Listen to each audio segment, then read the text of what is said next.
हरे कृष्णा। ओम नमः शिवाय। प्रिय भक्तों, आप सभी का स्वागत करती हूँ आपका अपने YouTube चैनल पुष्पा शर्मा हिंदी कहानियाँ में। आज हम सभी बतीसी पूर्णिमा की बड़ी ही पौराणिक कथा को श्रवण करेंगे।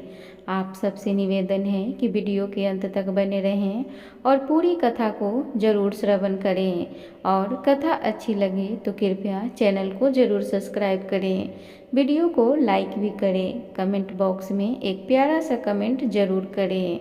द्वापर युग में एक बार यशोदा मैया ने श्री कृष्ण से कहा कि तुम तो पूरे संसार के पालन करता हो, आज तुम मुझे कोई ऐसा व्रत बताओ जिसे करने से किसी भी स्त्री को विधवा होने का भय न रहे तथा इससे मनुष्यों की सभी मनोकामनाएं पूर्ण हो।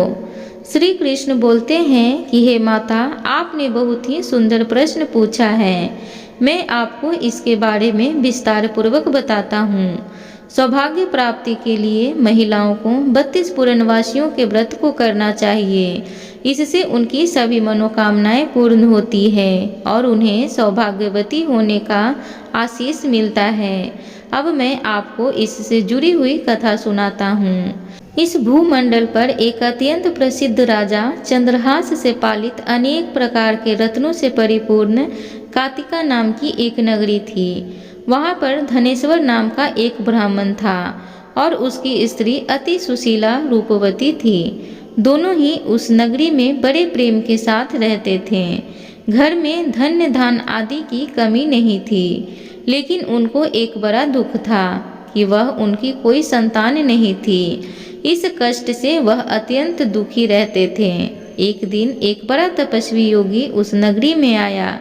वह योगी उस ब्राह्मण के घर को छोड़कर अन्य सभी घरों से भिक्षा लाकर भोजन किया करता था, लेकिन रूपवती से वह भिक्षा नहीं लिया करता था।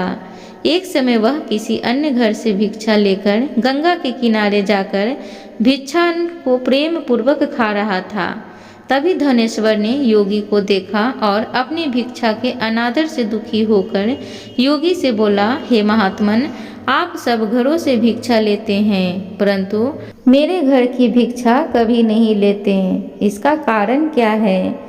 योगी ने कहा कि निसंतान के घर की भीख पतितों के अन्न के तुल्य होती है, और जो पतितों का अन्न खाता है वह भी पतित हो जाता है।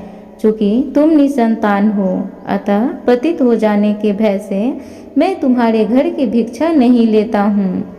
धनेश्वर यह बात सुनकर अपने मन में बहुत दुखी हुआ और हाथ जोड़कर योगी के पैरों पर गिर पड़ा तथा अंतर्भाव से कहने लगा, हे महाराज, यदि ऐसा है तो आप मुझको पुत्र प्राप्ति का उपाय बताइए।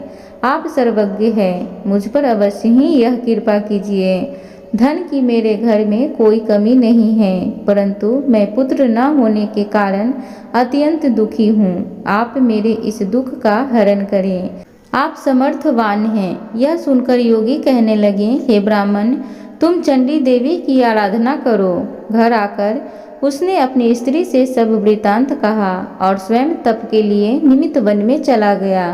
वन में जाकर उसने चंडी देवी की उपासना और उपवास किया। चंडी देवी ने 16वें दिन उसको स्वप्न में दर्शन दिया और कहा, हे धनेश्वर, तुझे पुत्र होगा, परंतु वह 16 वर्ष की आयु में ही उसकी मृत्यु हो जाएगी। यदि तुम दोनों पति पत्नी 32 पूर्णवासियों का व्रत विधि पूर्वक करोगे, वह दीर्घायु होगा। जितनी तुम्हारी समर्थ हो उतने आटे के दिए बनाकर शिव जी का पूजन करना और पूर्णवासी का व्रत रखना। प्रातः काल होने पर इस स्थान के समीप ही तुझे एक आम का वृक्ष दिखाई देगा। उस पर चढ़कर एक फल तोड़कर शीघ्र अपने घर को चले जाना और अपनी स्त्री से सब वृतांत कहना। जब वह श्री शंकर जी का ध्यान करके उस फल को खा लेगी, तब भगवान शंकर की कृपा से वह गर्भवती हो जाएगी।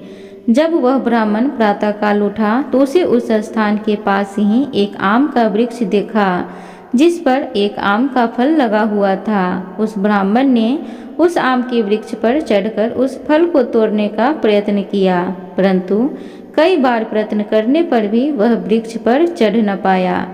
तब उस ब्राह्मण को बहुत चिंता हुई और वह विघ्न विनाशक श्री गणेश जी की वंदना करने लगा और बोला, हे दयानिधे, आपने भक्तों को विघ्नों का नाश करके उनके मंगल कार्यों को करने वाले, दुष्टों का नाश करने वाले, रिद्धि सिद्धि को देने वाले, आप मुझ पर कृपा करके इतना बल दें कि मैं अपने मनोरथ को पूर्ण कर सकूं। इस प्रकार गणेश जी की प्रार्थना करने पर उनकी कृपा से धनेश्वर वृक्ष पर चढ़ गया और उनसे एक अति सुंदर आम का फल देखा। उसने विचार किया कि जो वरदान से फल मिला था वह यह है और कोई फल दिखाई नहीं देता। उस धनेश्वर ब्राह्मण ने जल्दी से उस फल को तोड़कर अपनी स्त्री को लाकर दिया और उसकी स्त्री ने अपने पति के कथन अनुसार उस फल को खा लिया। इसके पश्चात वह गर्भवती हो गई। देवी जी की असीम कृपा से उसे एक अत्यंत सुंदर पुत्र की प्राप्ति हुई, जिसका नाम उन्होंने देवीदास रखा। माता पिता के हर्ष और शोक के साथ वह बालक शुक्ल पक्ष के चंद्रमा की भांति बढ़ने लगा। भवानी की कृपा से वह बालक बहुत ही सुंदर, सुशील और पढ़ने में बहुत ही निपुण हो गया। चंडी देवी की आज्ञा अनुसार उसके माता पिता ने 32 पूर्णवासी का व्रत रखना प्रारंभ कर दिया था, जिससे उसका पुत्र दीर्घायु हो जाए। 16वां वर्ष लगते ही देवीदास के माता पिता को बड़ी चिंता हो गई कि कहीं उनके पुत्र की इस वर्ष मृत्यु न हो जाए।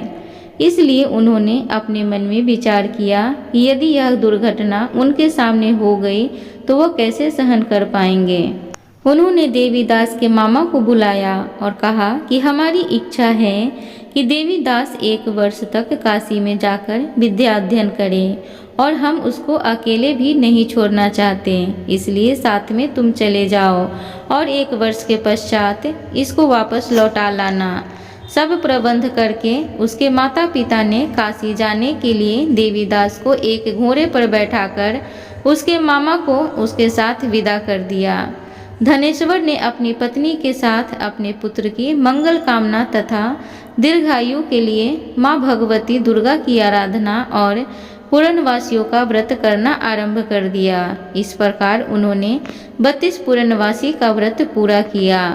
कुछ समय पश्चात एक दिन वह दोनों मामा भांजा मार्ग में रात्रि बिताने के लिए किसी ग्राम में ठहरे हुए थे। उस दिन उस गांव में एक ब्राह्मण की अत्यंत सुंदरी, सुशील, विदुषी और गुणवती कन्या का विवाह होने वाला था। जिस धर्मशाला के अंदर वर और उसकी बारात ठहरी हुई थी, उसी धर्मशाला में देवीदास और उसके मामा भी ठहरे हुए थे।